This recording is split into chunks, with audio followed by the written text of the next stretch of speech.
right, we're at about 12:02. We're going to get going here, I think, folks. So Ben, Michaela, everyone's online and we're ready to roll here.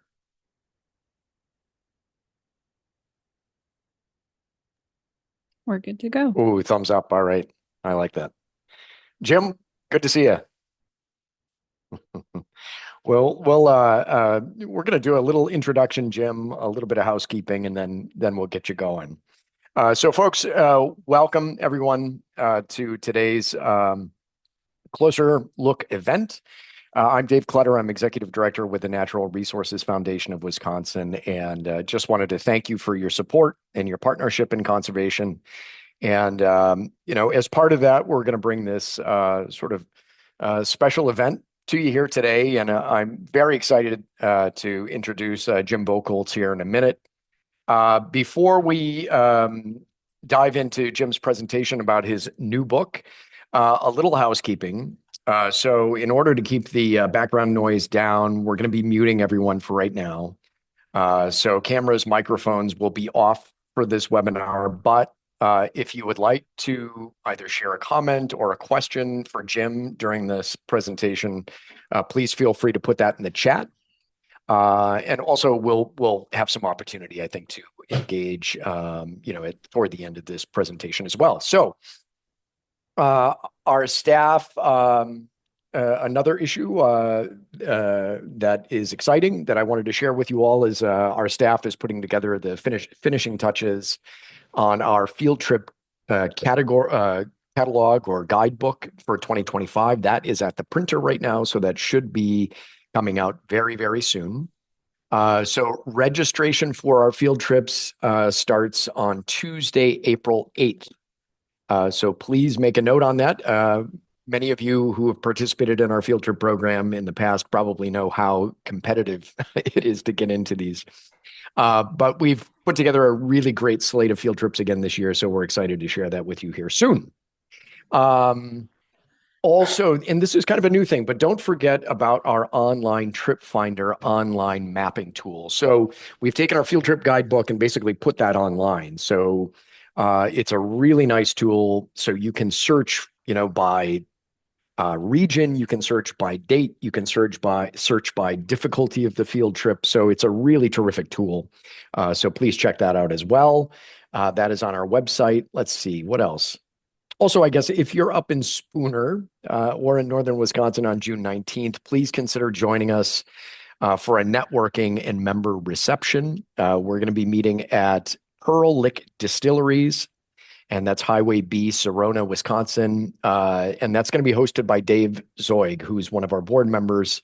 And so if you have questions about that or any interest in that, please just go ahead and chat that to us, and we'll make sure to get you that information. So with that, I think we're all set with the housekeeping items. Jim Buchholz is going to be our speaker here today. And, I had worked with the foundation prior to coming back here about 5.5 years ago. I'd worked with the foundation between 2004 and 2010.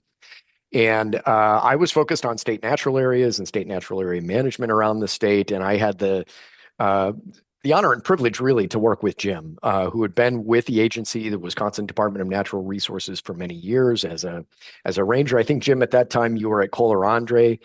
But Jim is going to be talking a bit today about his book, Wisconsin State Parks, Forests, and Recreation Areas, A Ranger's Guide. And it's really a fantastic resource. And Jim goes into background on individual properties, history, highlights. I mean, it's a fantastic book, and I would really recommend you all taking a look at that. And Jim, can obviously dig into this here soon. But Jim has worked about 40 years as a park ranger and supervisor at state parks and forests throughout Wisconsin, and has given, which has given him an intimate knowledge of these treasured public lands throughout the state. And again, it is a really comprehensive document, and I think something that everyone should keep in their car. But as a ranger, he was often asked to interpret the unique geology, history, and wildlife of state parks and has helped visitors enjoy the many recreational opportunities available to them around the state. So, I guess with that, Jim, without further ado, I'm going to turn it over to you. And thank you again for doing this for us this afternoon and look forward to connecting again soon. Thank you. Take it away. Okay. Thanks a lot, Dave. It was nice of you to invite me to talk to your group today. And I've been a member of the Natural Resource Foundation for quite a few years. So hello to all my fellow members. So today, again, as David mentioned, we're going to be talking about about the book I wrote.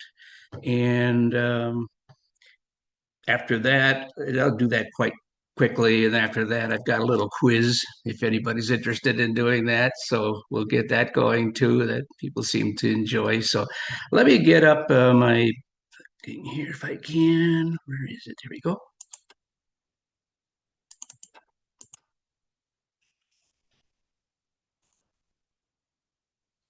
All right. Can you see that? Not yet. If you Okay. want to share with the Yeah. green arrow. Yep. Oh, okay. Sorry.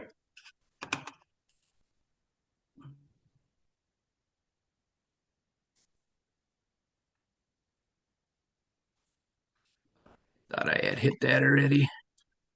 I do have the share button on it. There we go. All right. Yep. We're able We to got see it. that. Mhm. Looks good. All right. How does that look? All Looks right. great.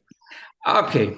Well, I just want to spend a few minutes, if I could, and I want to talk a little bit about the history to kind of give you a background of the state park system. And many of you, I'm sure, are aware of it, but I do have quite a few pages in my book on the history of the state park and forest system. But just as a little guide, I thought I would introduce you to some.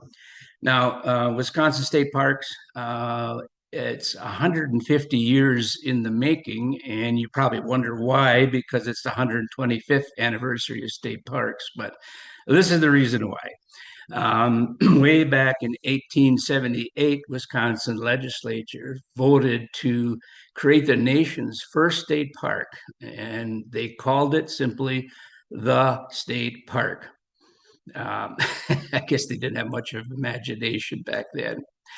But the park would encompass 760 square miles. That's 486,000 acres in northern Wisconsin. Mostly it would have been in Vilas and Oneida counties, which didn't exist back in 1878. It was called Lincoln County, a gigantic county called Lincoln County. But guess what? Problems arose. At the time, the state only owned about 10% or about 50,000 acres at that time back in 1878. So it didn't really work out too well. And of course, at that time, powerful lumber barons of that era would eventually purchase nearly all of the forest land that was in the Northwoods. And guess what? They also convinced lawmakers to sell most of the state-owned land as well. Hard to believe, right? Yeah. Well, even back then, that's kind of how the politics worked at those times. So, anyway, of course, you know that by the early 1900s, our vast white pine forest has disappeared.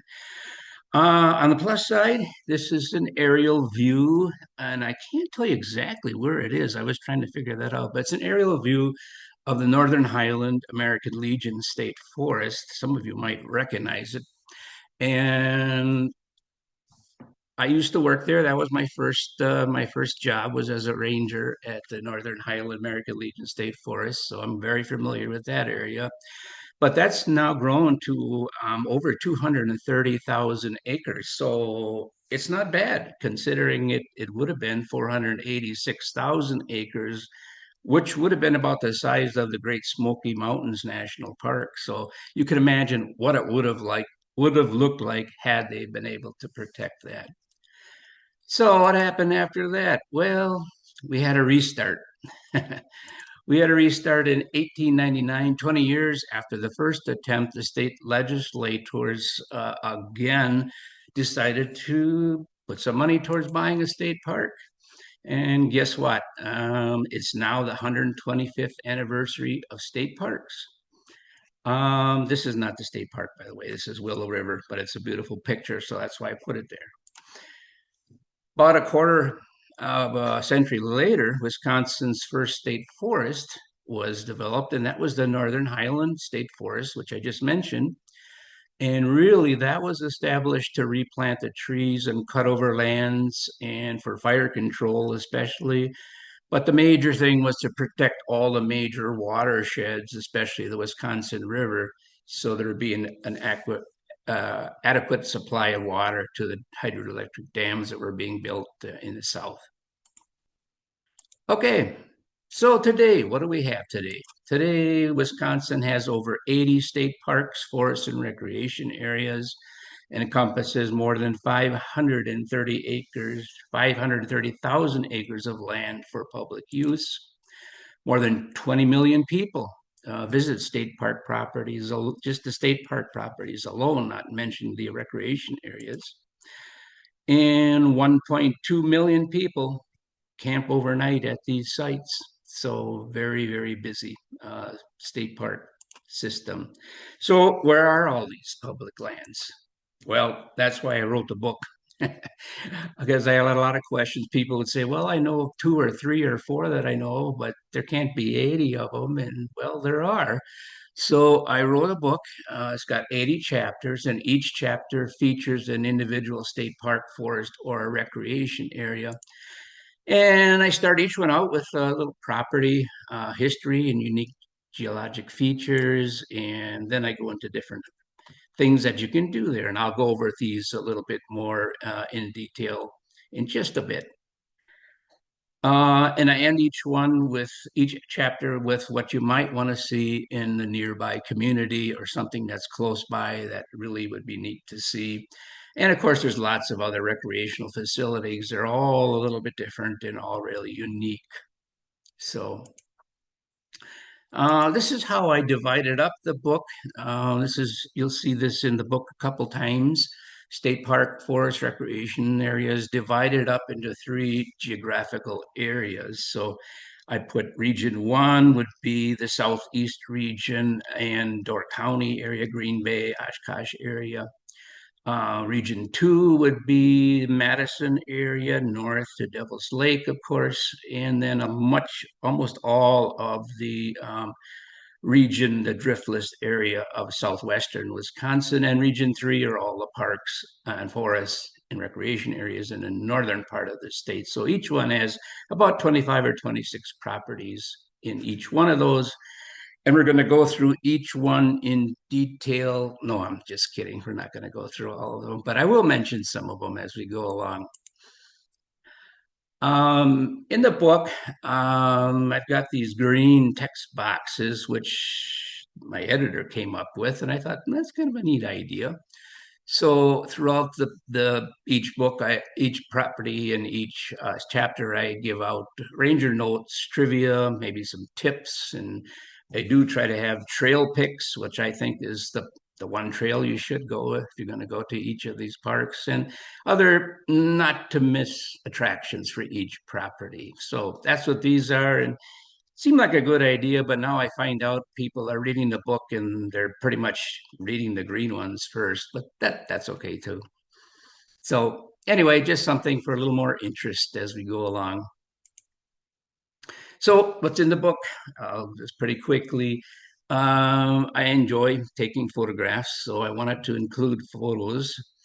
And I have 2 per chapter. So each chapter has its own representative photos. And to be honest, it's pretty hard not to take a good picture when you're in a state park. If you have enough light and maybe a blue sky helps a little bit. But here's just a photo of Nicolay Bay, little sailboat coming out of Nicolay Bay. Swimming areas back in this area. This is Big Bay State Park. Many of you probably have been there. It takes a little bit to get there. It's on Madeline Island in Bayfield County. And they have a beautiful, almost a 1 mile sand beach, but they also have a rugged shoreline like this. And when Lake Superior kicks up its waves, it's really a beautiful sight. So a lot of people go there and you just go to the beach and they kind of forget this spot. So be sure to look for these.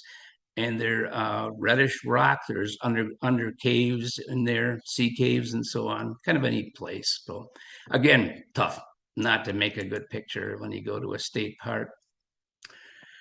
Now, geology and landforms, sometimes I lose people when I start talking about that just because I'm more interested in that. But I kept it down in each, just a brief description of each one. And why is it important that we do that?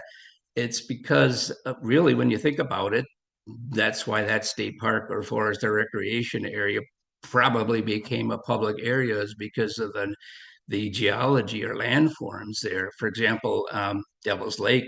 This is Devil's Doorway. I'm sure many of you have gone there and saw that, made up of quartzite, which was developed under a sea more than 1.2 billion years ago. It hardened, and to one of the hardest rocks that we have now is quartzite, and it's got a reddish tint to a lot of it, sometimes purplish, due to the iron content that was in it, and all has been upheaved into the beautiful bluffs at Devil's Lake State Park. And in contrary, here's Wyalusing State Park, another one of my favorite parks. Well, I worked at Devil's Lake for several years, and I also worked as a manager at Wyalusing State Park. So a little biased there, but this is a beautiful pictured rock cave. If you have a chance to go down and see it, it's just a beautiful place. Has waterfall coming off the top here, several waterfalls actually. And in winter, it freezes into a beautiful frozen waterfall. But again, here, this is sandstone, a whole lot different than quartzite, of course, but it also has iron content. So when you go down there, you're going to see these bands of oranges and reds, and it's just a magical place. If there's someplace you want to go to at Wyalusing, take the time to hike down to Pictured Rock Cave. Nature centers, we've got 18 different state-operated nature centers, and I should say that many of those are operated and manned by volunteers, park volunteers. So we don't have that many full-time naturalists anymore, unfortunately. This one is called the David Obey Interpretive Center at the Chippewa Moraine Ice Age. And I usually ask people, have you ever been there? And hardly anybody's ever been there, but it's a beautiful place. I hadn't seen it before, and beautiful trails, very kettle morainish, I guess you would call it. And it's part of the Ice Age unit, and it's just a gorgeous nature center with really museum quality displays in it. Um, this one is in Adams County, Rocha Cree State Park, been around for many, many years, and still many people have never bothered to stop there, even though it's right along the interstate area. This one, I know it's difficult to see, but this is a rock wall, and it has both pictographs, paintings, and petrographs, which is made by tapping into it and creating carvings, you might say. But there's lots of those in this park, and they are very ancient. So it's amazing that they're still there. A little difficult to see, but they're still there and well worth a stop to see it. Campgrounds, for those of you who love to camp or want to camp and haven't done it, there's 5,000 different campsites to choose from. And I know sometimes if you try to make a campsite, it seems like all 5,000 are taken on a weekend, but and some days that might be true, but there's a lot of sites to choose from. And even if they are filled, I would get yourself on the list. They now have a list where they will notify you if a vacancy comes up. And since these sites can be reserved 11 months in advance, a lot of times they're canceled, and then there's openings again. So you used to have to go back over and over and check over and over, but now they have a system. You can put in what dates you want to come, what sites you might want, or whatever, and they will notify you if anything comes available, which is a great service. So a lot of parks, the bigger parks, have both electric and tent campsites, like Colarandry State Park, which was the last park that I worked at. And this is in our south campground. It's a beautiful little tent campsite, non-electric. And this one is in Governor Thompson State Park in Marinette County. And they've got a few electric sites, beautiful area. That happens to be my little trailer there. But lots of different opportunities. And then I'll talk about nature walks and hiking trails.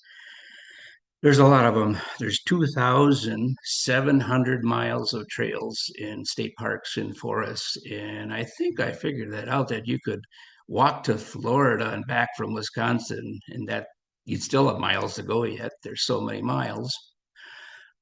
This is a favorite for a lot of people. If you go to the Northern Highlands State Forest, across from like Crystal and Muskie Campground is the Fallison Lake Nature Trail.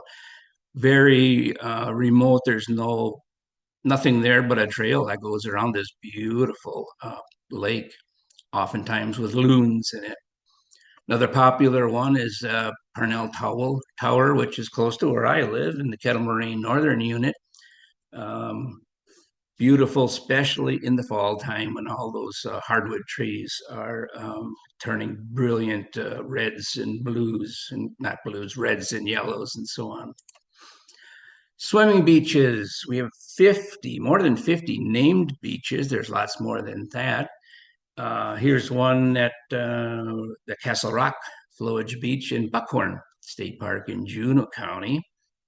Fun place to visit. And we've got several along Lake Michigan. This one's Harrington Beach, which is about a mile long, not quite, I'm sorry, half a mile long. North of there would be Colarandry along Lake Michigan as well. And there's a mile long beach up there, wide sandy beaches to enjoy.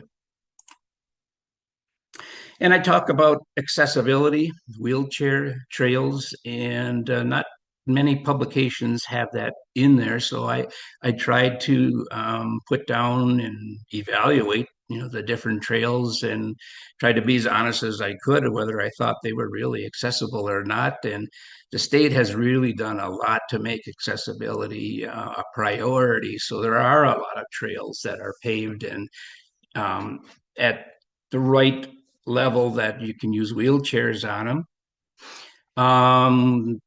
A new thing is these motorized wheelchairs. Right now, Peninsula, Point Beach, Buckhorn, and Pike Lake have these at the park. So you can, they're free to use for people who need them, wheelchair.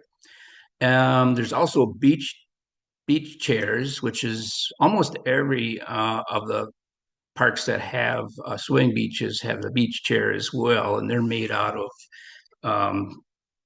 PVC tubing and big balloon type tires that are really easy to push over the sand. You can't do them on your own, but they're very easy to push if you have a helper.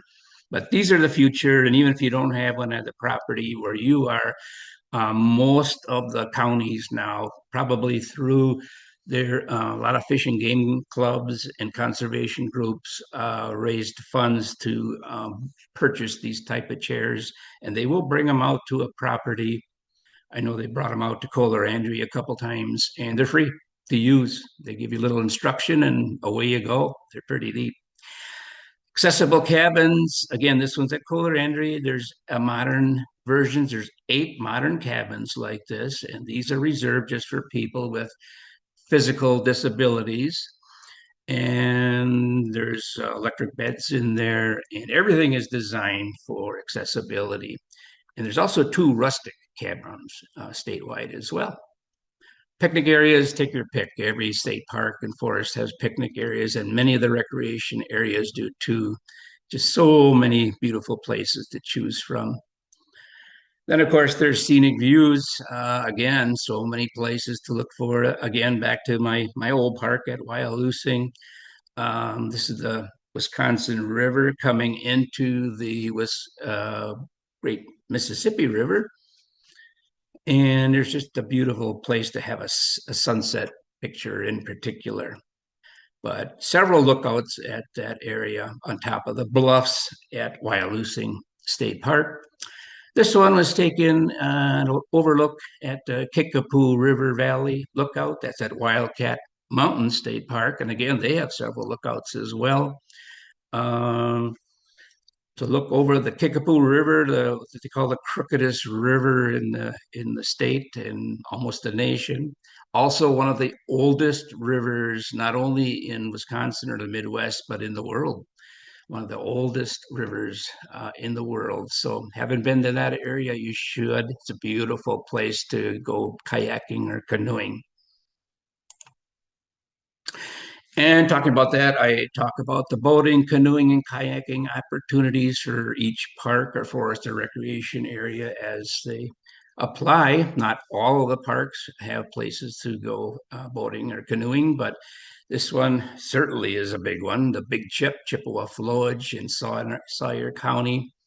And then there's smaller ones, Little Lake at Hartman Creek State Park in Allen Lake. And this one is not in the book, this photo. I just took it this fall, actually, not with my SLR camera, but with just a regular cell phone. And again, you don't need an expensive camera to take beautiful pictures in any of our properties. I do mention all the parks that they have fishing lakes or streams or even ponds nearby. Sometimes they just have a fishing pond for kids. Other times they have situated right on major fishing lakes. This one's at Council Grounds State Park. And this is a guy doing some fly fishing along the Wisconsin River. But beyond the dam is a huge lake, which is very popular for boating and fishing. This is a photo from Paradise Springs in the Kettle Moraine southern unit of the Kettle Moraine State Forest. And this is stocked with rainbow trout. It's a catch and release, but it's just crystal clear waters and just a great place to bring kids and do a little fishing.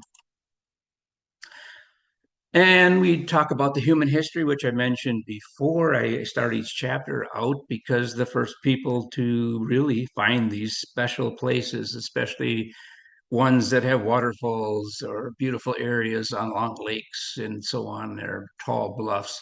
Native American history is very interesting and very different in all different areas of the state park system.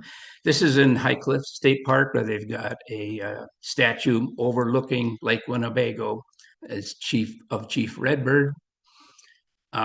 Good place to go, and really one of my favorite places is Heritage Hill State Park in Brown County. And they've got a whole system of different settlements in different eras, mostly in the 1800s, but back into the 1700s when there were forts in that area. And in summer, they have guided tours of a lot of these places. Wildlife observation, boy, we've got a lot of them. Nothing's guaranteed, of course, when you visit a park. But here, for example, is a little youngster porcupine that wandered in front of us as we were walking at Whitefish Dune one day. And number of species in Wisconsin, 70 different kinds of mammals, 400 nesting birds, not counting the ones that just migrate through, 36 different kinds of reptiles. Luckily, very few are poisonous, only the rattlesnake, and they're very rare to encounter in southwestern Wisconsin. At least 3,200 different kinds of plants and 18,000 different kinds of insects. Of course, most of those are mosquitoes, but still. And what else we got? State park bike trails. We have 44 surface bike trails, and by surface, I mean some are crushed limestone and some are paved, but we've got 1,700 miles of state bike trails. Here's one that starts, we took 2 years ago, I guess, at Sauk Prairie, and goes right through from Sauk Prairie area, goes north right through the Sauk Prairie recreation area, one of our newer recreation areas. Used to be a ammunitions plant in Baraboo area, and it's paved the whole way, and it kind of ends at right now. It kind of ends at the recreation area. This is the Baraboo Hills in the background, but I know they're planning to continue the trail through around the hills to Devil's Lake on the other side here, and then to Baraboo itself. So still in process, but it's still a nice trail right now. Red Cedar State Trail, we did this last summer, and that's real close to Hoffman Hills Recreation Area. And for the most part, it follows the Red Cedar River. So, and this is a gravel type one, but so many options there. And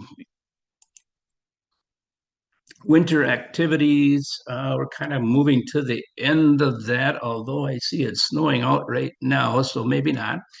But we've got 400 miles of groomed ski trails in state parks, forests, recreation areas, and sometimes you just come across something. Here's a picture that I took at the beach area at High Cliff State Park in Calumet County when the lake had frozen over around Christmas time, I guess. And it was just a beautiful mirror sheet of ice, and there were people out there skating with or without skates. It was really a nice day for that. And like I mentioned, so many cross country, both inline and skate skiing. This one's at Point Beach State Forest. And again, I mentioned the last thing of each chapter. I go into the different historical sites. This one, if you're at the Kettle Moraine Northern Unit, Sheboygan County, the Wade House Historical Site, that's an 1850s stagecoach inn, and here's the sawmill that goes with it. Black Point Historical Site. This is at Lake Geneva. This one you actually have to take a ferry to go and see, but it's a beautiful 1888 home of Conrad Seps, I think. It's the beer that didn't make Milwaukee famous, but it's the beer that made Chicago famous, is what it's for. So here's the when I give this program live. This is a wait, don't tell me state park trivia game, and you can win big bucks. So unfortunately, you're on a webinar, so I can't give you any bucks. But I do give bucks to the winners, but don't worry, that all you would get is this kind of a buck anyway.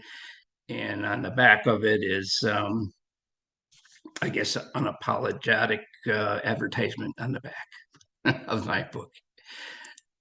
So you can keep score at home if you want to. The first question is, Wisconsin First Park was established in 1900, as we discussed. Which one was it? Was it Interstate State Park, Peninsula State Park, or Devil's Lake State Park? Okay, which one really was it? Okay, well, let's see. Here's a picture of it right here. That should help. Here's another picture. That was it. Never mind. I guess that wouldn't help you much, but it was Interstate State Park, 1900, and there wasn't a park system, state park system at that time. So actually, when it was established, it was called the Interstate Park of the Dales of the St. Croix. It was the name of it. It's in northwestern Wisconsin, 1,300-acre park, and it's got just beautiful views along the St. Croix National Scenic Riverway. Lots of camping, 84 campsites. So this was taken on the Wisconsin side. Across the river is Minnesota's Interstate Park, hence the name Interstate, located directly across. Both of them have these 200-foot riverside bluffs and rare rock formations called potholes. So at the end of the Ice Age, this was filled to the top with roaring water, and actually this pothole is on top of this bluff. So you can imagine how powerful that must have been. These are created when little rocks and gravel are go around and around and around, and they dig themselves straight down into the rock itself, which isn't easy because this is basalt rock. This is very hard volcanic rock. So, and again, across the river, they've got even larger ones. They have some that are more than 15 feet across and about 30 feet deep. So amazing that it could drill holes like that. So, what's next? Peninsula was our next park, or maybe our first park when it was a state system was established. Um, the park is on a peninsula, go figure, in Door County. Most people have gone there, and if you haven't, you definitely have to make a stop to go there. For campers, 472 campsites. That's the most of any of the state parks. And of course, hiking, biking, all that. But they also have the only 18-hole golf course in the state park system. Most recently, they rebuilt the Eagle Bluff Observation Tower. It's 60 foot tall and it features an 850-foot wheelchair ramp that goes right up through the trees and circles around and probably become the main thing people want to see when they go to a peninsula nowadays. So if you haven't seen that, take a shot up there sometime and take a look at it. And of course, the historic 1868 lighthouse is there as well. And they give tours in the summertime for that. So let's talk about Devil's Lake. That was the third one that was established. Many of you know that the Ringling Brothers Circus was headquartered in Baraboo, just north of the park from 1884 to 1918. The Ringling family lived in town, but they had a summer home along the West Bluff. This is the West Bluff of Devil's Lake. And park visitors back then would sometimes see something unusual going on back there. What do you think they saw? Here's a picture of all five of the Ringling Brothers who started the Ringling Brothers Circus. Most people get this right. What would you see in a circus? Well, you'd see elephants, but not just any elephants. These were African elephants they would bring down and bring them for a cool, refreshing bathe in Devil's Lake. That would have been something to see. Devil's Lake is the largest state park. It's over 10,000 acres and also the most popular. 1.5 million people visit the park each year. And they don't have as many sites as Peninsula, but almost 423 campsites and over 30 miles of hiking trails. So surely one of our most beautiful parks in the state. Lake Wissota State Park. Many of you know where that is, a very popular state park. But in 1997, the movie Titanic, the actor Leonardo DiCaprio's character, Jack Dawson, reminisced about ice fishing with his father on Lake Wissota near his boyhood home in Chippewa Falls, Wisconsin. Question is, did the script writers base this movie scene on an actual event that took place in the Wisconsin Lake Wissota? Yes or no? You got a 50% chance of getting this correct, so not too bad. So did they really do that, or did somebody really do that? Well, the answer is no, because Lake Wissota didn't even exist until 5 years after the sinking of the Titanic. This massive lake, one of our biggest lakes in Wisconsin, was created when a hydroelectric dam was built across the Chippewa River in 1917. So Lake Wissota, it's way over in Chippewa County. It's quite a ways away from Milwaukee, Madison, or eastern Wisconsin, but it's close to the city of Eau Claire and not that far from the Twin Cities of Minnesota. So a lot of our friends from Minnesota visit this park as well. And it's a beautiful park. And I think almost half of their sites have electrical hookups. So one of the reasons that it makes it one of the busiest of the state parks for camping. Bigfoot Beach State Park, almost in Illinois. Many of you know where this is, but in 1928, Frederick Maytag That's a familiar name, founder of the iconic Maytag washing machine company, purchased a home along Lake Geneva in Walworth County, and much of his estate is now part of Bigfoot Beach State Park. And you probably can't read this too well, but I like this ad. It's an old wringer washer, and it says, "Look, no work at all. Let Maytag do all the work."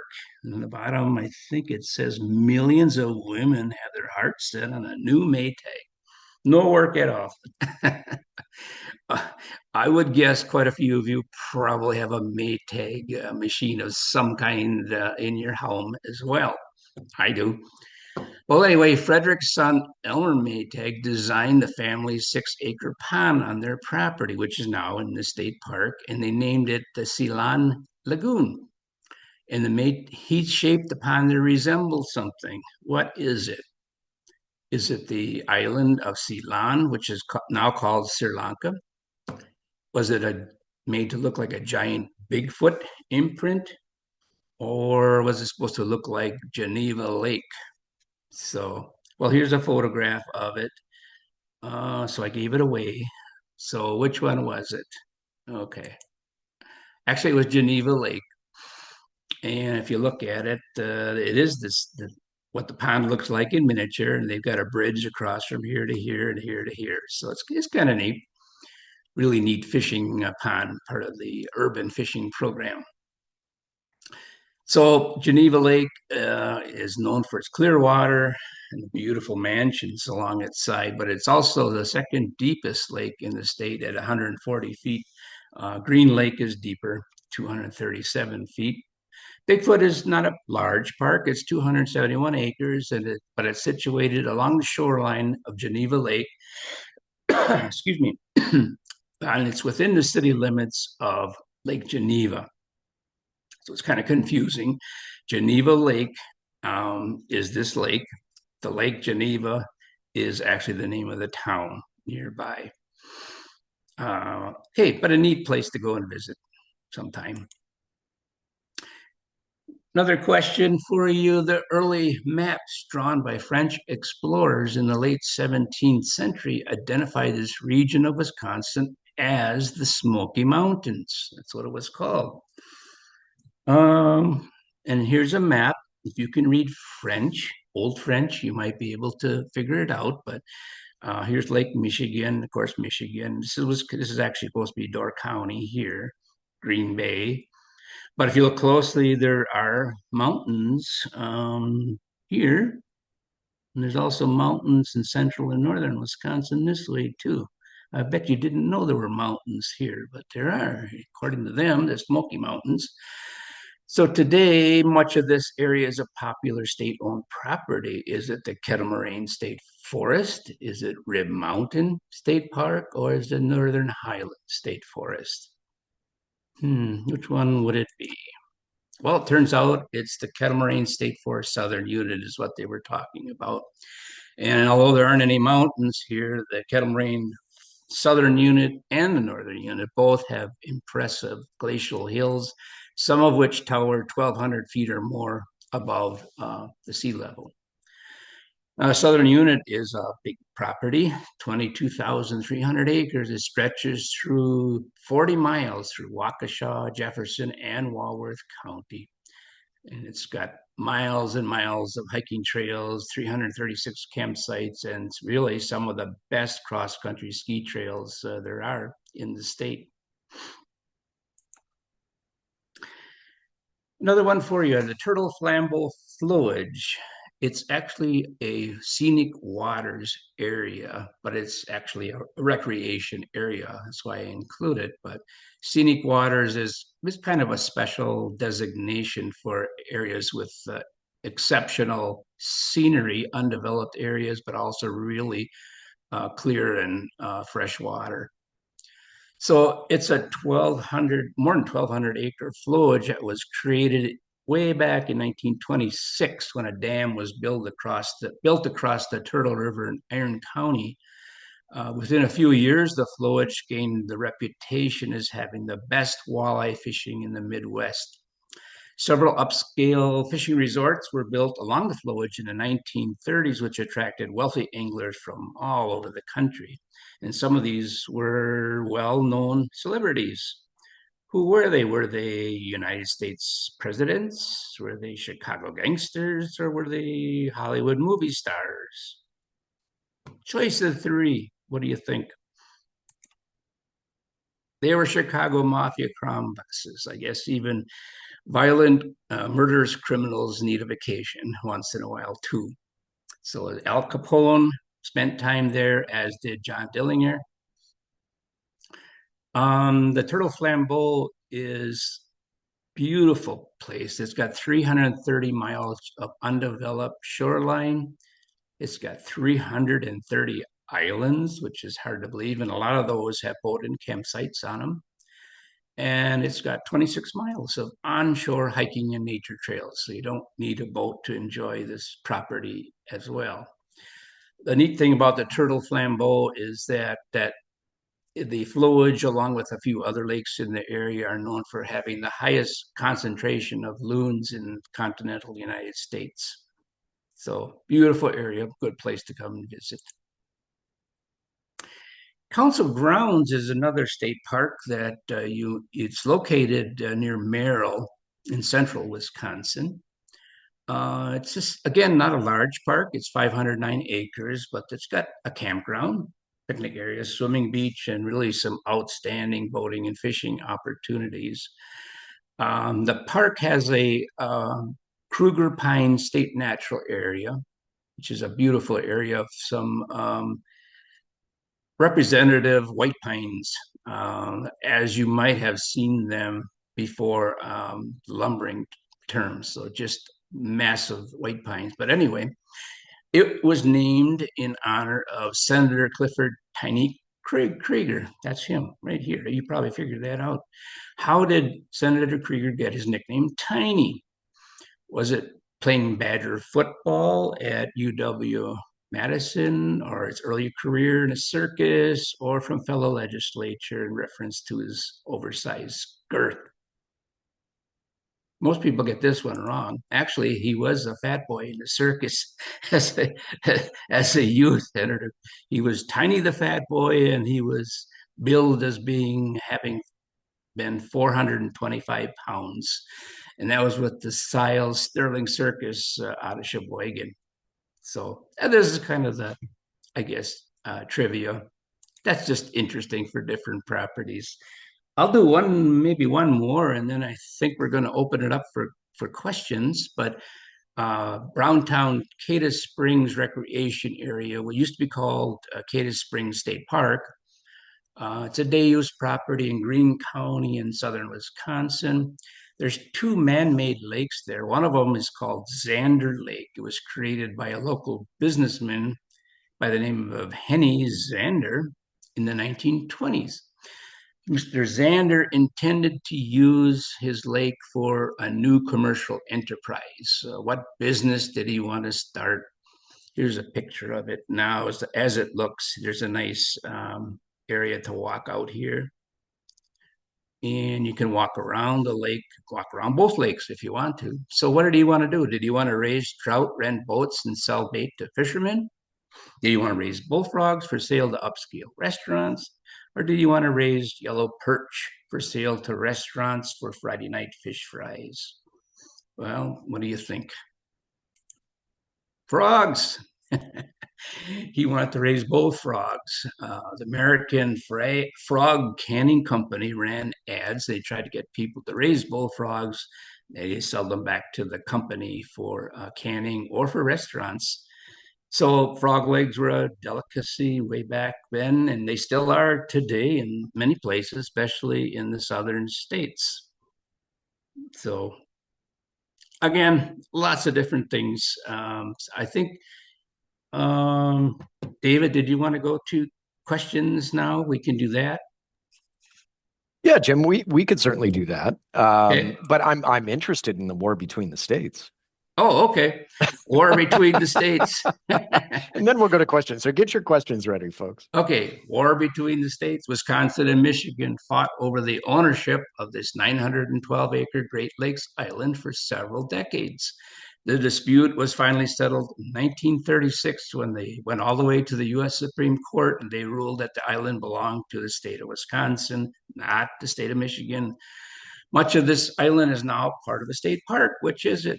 Is it Brunet Island State Park? Is it Madeline Island Big Bay State Park? Or is it Rock Island State Park? Here's a picture of it. So I gave it away right away.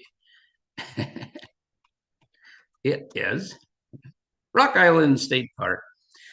And if you haven't been there, boy, take an expedition and do that. It's really a neat way to go. You can get there several ways, but most people go to Washington Island first, which of course you need to take a passenger, a boat or car. You can take a car ferry to Washington Island, and then you have to drive to the northern tip of the Washington Island, and there you take a passenger only ferry to the island.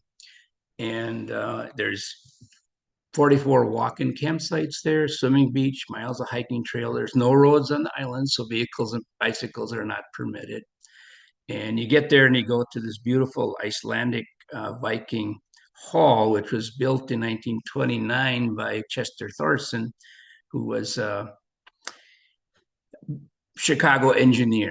So the upper area is a beautiful, like a Viking hall, and that's kind of the interpretive center. The below area, you can actually go there by boat, private boat, if you want to, and you can go in here and you can actually use that stone boathouse for over daily or overnight mooring. And then a short walk from here, you go to the Potawatomi Lighthouse, built in 1836. Actually, the site was 1836. It was replaced in 1858, but it's absolutely a representative, one of the oldest lighthouses in the area. And park volunteers are there they actually live in the boat, in the lighthouse. So if you want to spend a month in a lighthouse, you can apply to be a volunteer there and you give daily tours. So, okay. Excellent. Thank you, Jim. Mm-hmm. Well, let's see. I'll kick off the questions if that's okay. Sure. So, if you were to establish a state park tomorrow, where would it be and why? Ooh. I wish we could establish one in the Dells. Now the Dells was one of the first places that John Nolan, who was hired to, he was an architect back when they started the state park system, and that was his number one thing, that he wanted to have a state park in the Dells area. There is a recreation area there now that the state bought about 15 years ago, I guess, and you can walk in that area. But wouldn't it be neat to have a big part of the Dells area as part of a state park? Something that was envisioned by practically everybody, way back in the 1800s already.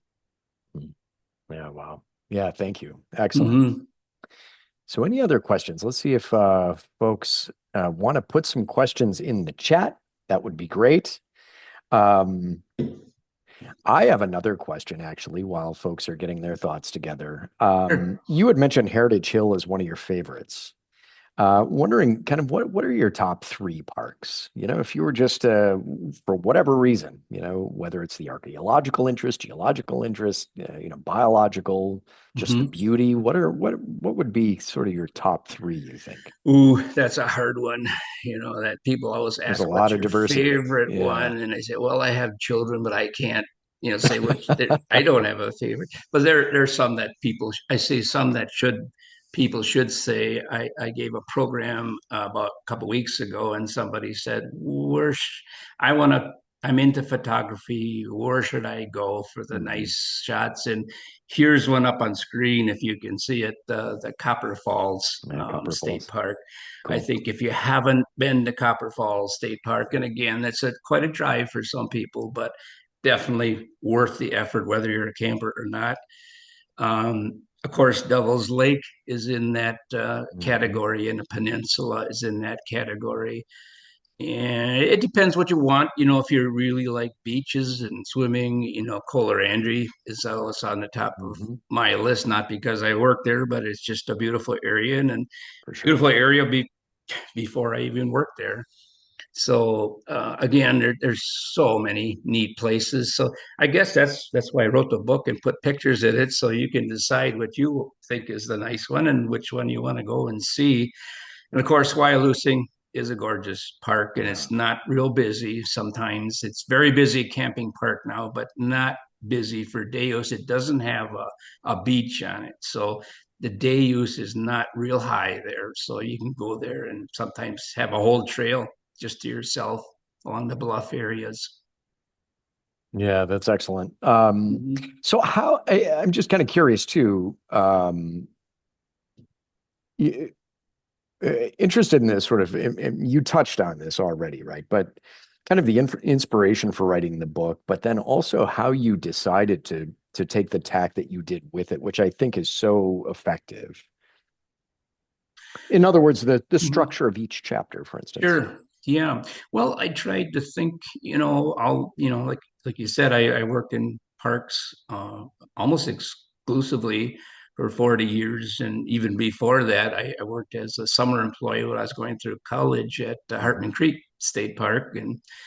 And even before that, I worked with as a technician, wildlife technician. Before that, as a summer employee. But anyway, I get so many different ideas I got were from people who ask questions. Yeah. What if there was one? I'm just here for the afternoon and I want to hike one trail. Which one should I take? Hmm. That's kind of I got into that. So I kind of organized it based on the interest, but I kind of forced the geology part only to show that these parks are here because of geology, and I personally find it fascinating how they were designed and how they ended up the way they look today. Hmm. And I have an interest in the history. Many of these parks would not be there if there weren't local citizens that came up and said, "Hey, we want a state park here," including this one, Copper Hmm. Falls. That was a beautiful place, but took local people and the businessmen to say to the state, "We should make this into a state park." But anyway, to answer your question, I guess I tried to cover all the bases, I guess. And I Hmm. know some people come just to go swimming, some people just to hike, some just like to camp, others want to bike, some actually come just to fish. So I included Hmm. where can you go fishing? So a little bit of everything. Yeah. Very cool. Hmm. So now I heard you recently on Larry Mueller's show, and it was my understanding that there was going to be a follow-up. Can you share that with the group? Yeah, I had been there late last year. I was on there, and then they thought maybe it would be of interest since it's the 125th anniversary of state Yeah. Hmm. parks. Um, they had decided along that maybe we could do a show once a month. To Hmm. so the first section was January, February, and there's a one coming in 2 weeks. It's Okay. on a Wednesday, and it's from 12 until 1 o'clock.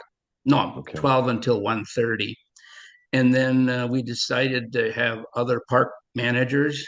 So we get two, three, or sometimes four different park managers from different regions of the state in to talk about their property and then take Very cool. questions, from the public that might have questions about different parks. And it's pretty interesting. So Yeah. yeah, the next one will be not this, in 2 Wednesdays from now will be the next one, and from then they'll decide. I'm hoping that maybe they do go the whole year. It'd be kind of fun to do. That's pretty cool. Yeah. Yeah, Well, thank you. Excellent. sure. Well, Jim, thank you so much for your time here You're today. welcome. Yeah, Yep. really appreciate it. Love the book. And yeah, like I said, thank you all for being here today and listening to Jim. And I certainly encourage you to check out his book. It's outstanding. And I think again, it's sort of like years ago I used to drive around with a state natural area book. If I wanted to visit different parts of the state, then I'd have this book handy. This is precisely that type of book where you can just keep it in your car and anywhere you're traveling, it's just a great resource. So Jim, thank you again. You're welcome. Okay. Bye. Thanks, everyone. And Michaela, I don't know, is there anything else that we needed to do before we close here? Nope, I think that's it. Thanks so much, Jim. We appreciate it. You bet. Okay. Awesome. Everyone have a good one. Thanks, folks.